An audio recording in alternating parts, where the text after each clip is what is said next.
Davlat xo'jaligining ilg'or bo'limlaridan biri Qanshar-Tolga yo'l oldik. Bu yerda esa ajoyib bir shod-u xurramlikning ustidan chiqdik.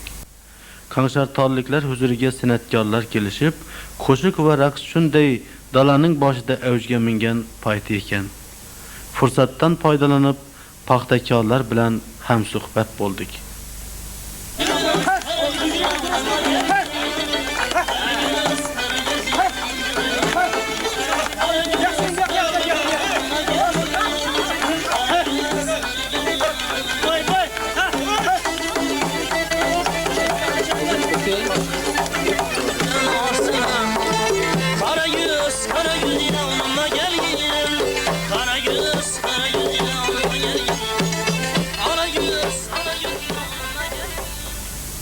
Brigadamizda 97 gektar yer mavjud bo'lib, unga 16 ta oilaviy ijarachi zveno bo'lingan.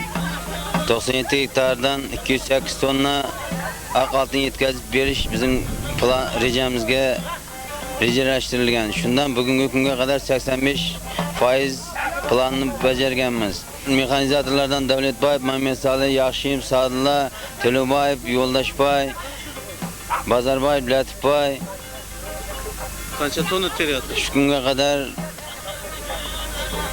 50 tonnadan aqaltin terib berdilar. Bizler ailevi Füdrat'ta 5 gektar yerimiz var. 5 gektar yer gazibinaman. Şuğa bir yıl planda artığı bilen becerdik. Her gektarha 25 sentinirden 12,5 tonnadan aştı. Bir avısını hem de bir birkaçımını üçüm isterdik.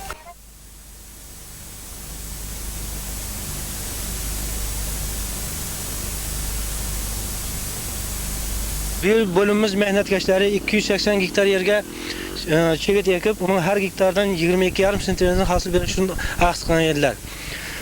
Azamat paxtakarlarımız vədəsiga vəfa qilish üçün gayret bilen işlemekteler. Hazırki günge paxtamız 80% oldu. 7 noyabrga planını bajarishga haq qilgan. Bölümümüzde 40 ta zimine ailevi zimine bulup, onun 21'i planını bajardı. Hazırki günge nömrü 1. Xalmurat Zarpay, nömrü 2. Yaxshiyev Rustamlar 80-85% planını bajardılar. 3 gün 4 günge planını bajarish üçün gayretli kılmaktalar. Mexanizatorlardan paxta maşina haydovchi Teloboyev Yo'ldash, Davlatboyev Mamedsalih, Bazarboyev Latifboy, Kamalov Mirzalar şu günge kadarlı 70-75 tonnadan paxta terdiler.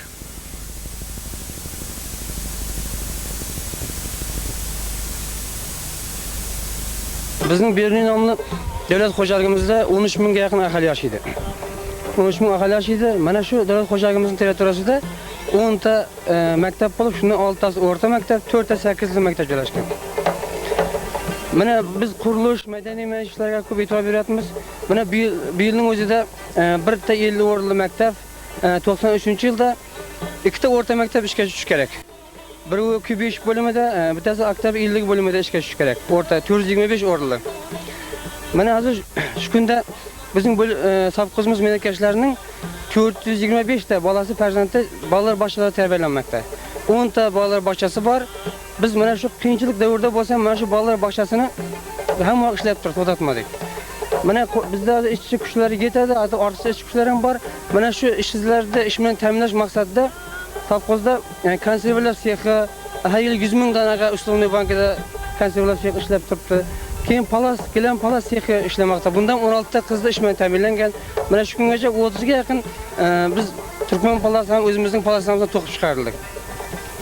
Shu bilan bir qatorda bizda 400 o'rinli klub bor madaniy, markaziy ustaxona, 9 ta biblioteka, 7 ta joyda xalq uchun xizmat qiladigan magazinlar ishlab turibdi. Bu yil mana bahor qiyin keldi. Menakashlarimiz uchun bahor mana may oylarida sovuq bo'ldi. Mana shuning hisobidan paxta ekish davrida biz 750 gektar yerni qayta bosib ekishga to'g'ri keldi. Shunday bo'lsam hozir mana shu planga yetadigan mol hosil to'plandi safqoz dalalarda. Mana 9 ta bo'lim bor, 29 ta brigada paxtachilik brigadasi bor. Mana shu kungacha brigadalardan Zarpay, O'razimbeyev Zarpay brigadalari 80% o'tdi. Norinbekov To'raxon Chikali bo'limidan 85% bo'ldi mana shu kungacha. Mana bo'limlardan Pravda bo'limi, Qamshartal bo'limi deb atadik hozir. Qamshartal bo'limi mana shu kungacha kelib 80% bo'ldi. Komsomol bo'limi 78% bo'ldi, planni bajardi. Mana mashinalar bizda 9 ta gruppadan mashina terimi uyushtirilgan. 9 ta bo'limda har bo'limda bitta 90lik bilan teradigan mashinalar bor. 90 santimetr qatorlab teradigan mashinalar bor. Mana bularga texnika xizmati hammasi bekitilgan. Bizning markaziy ustaxonamiz 2 smenada, kechki smenada ishlagan. Agar texnikadan buzilgan bo'lsa, vaqtida hamma yetkazib beriladi. Jo'rning mashinalar qo'yilgan. Mana qiyinchiliklarga qaramasdan bizda paxta hozir mana shu kungacha kelib, mana bugungacha 65% bo'ldi. Biz mana shu noyabr oyining 15larini agar yaxshi bo'lsa, bu yaxshi bo'lsa, 20larni planlarini bajarishimiz kerak. Keyingi yillarda ham yangi 93-yilning tarbiyalarimiz kirishib ketdik. Mana Makka, mana shu kungacha bizning davlat xo'jaligimizda poliz, sabzavot, pilla planlari bajarildi. Sut go'sht topshirish plani 9 oylik plani ham yarim planlari bajarildi. Bizda mana shu paxta planini bajarsak, savxozda hamma ko'rsatkichlar bo'yicha planlar bajariladi. Bizning mo'ljalimiz mana ekonomistlar hisoblab ko'rdik. Mana shu kungacha 60% paxtani biz yuqori 1-2 sorlarga sotdik. Endi qolganini 3-4 sorlarga sotsak, bizning savxozimiz 120 million so'm daromad qilish kerak. Bizning hisob kitoblarimizga qaragan. Agar shu 120 million daromad qilsak, mana hozirgi yaqinda mana paxta qimmatladi yana 1-5 marta. Mana shuning hisobidan biz yana qo'shimcha daromad olsak,